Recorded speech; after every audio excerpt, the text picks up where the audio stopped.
guys, good morning. Ang layo na ng narating ko. Parang gusto ko din mag-jogging.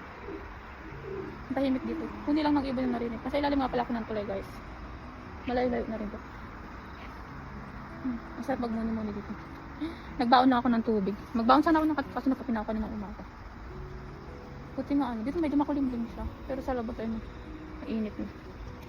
Naisip ko kanina habang nagbabike ako, sabi, punta kaya ako ng palengke, kaso ayun. Hindi ko pa na-try magpunta ng palengke nang nakabike lang. Tapos sabi ko, kapag iiwan ko tong bike, wala kasi hindi ko kasi dinala yung parang pang-lock. Kaya sabi ko sunod na lang. Kanina habang nagbabike ako, naalala ko dati nung nasa Bulacan pa kami guys nakatira. Kasi talagang curious ako kapag kung anong feeling kapag nagda-drive nung tricycle. Kasi yung may mga bato-bato ba, yung yung pakiramdam niya ba. Curious lang ako. Pero ngayon na dito sa bike ko, feeling ko same lang din naman yung dito sa akong pinag-bike. May pa isa-isa lang na nagja-jogging, na naglalakad, tapos mga nagbabike.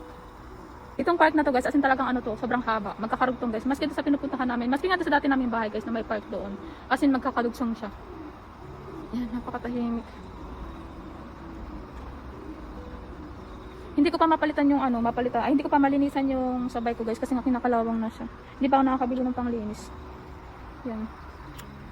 Ang hirap mag-vlog kapag ang hirap mag-video kapag mag-isa lang kasi tawag nito.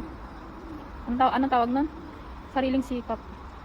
Kasi ito tingnan nyo guys. Ito, nasira na din siya.